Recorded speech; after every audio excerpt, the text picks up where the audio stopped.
Welcome to this edition of the First Aid Show. We were recently lucky enough to interview PK Beville from the Virtual Dementia Tour and Second Wind Dreams on different dementia subjects. So we know about dementia, but how could someone prevent getting dementia? Is it possible? Well, there's encouraging news about that. Some prognosticators are saying that the dementia tsunami, or the graying of dementia, isn't going to be as bad as we originally had thought, because we're finding that exercise makes a difference.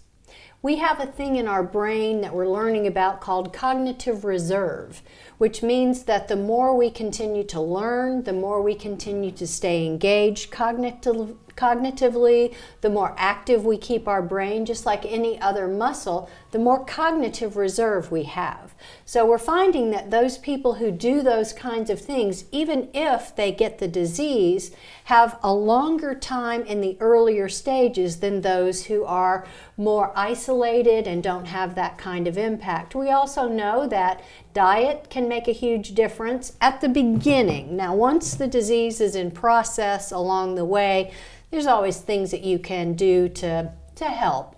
I mean, there are things in the diet that can actually make it worse. But to prevent the disease altogether, I think there are some pretty promising things on the horizon if we do a better job of taking care of ourselves.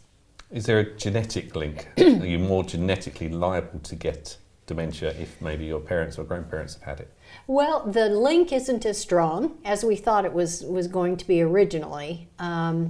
So what we do know about that link is the genetic link is greater the younger the person is that's diagnosed. So for instance, if someone's in their 50s, early 50s, even late 50s, the genetic component could be passed on to the other family members. But if it's later onset dementia in their 70s, 60s, late 60s, 70s, and 80s, the chances of it recurring or coming up in the younger people is much, much less. So it's well into the teens percentage-wise, but like I said, the younger onset, it's a higher percentage, but still not what we thought.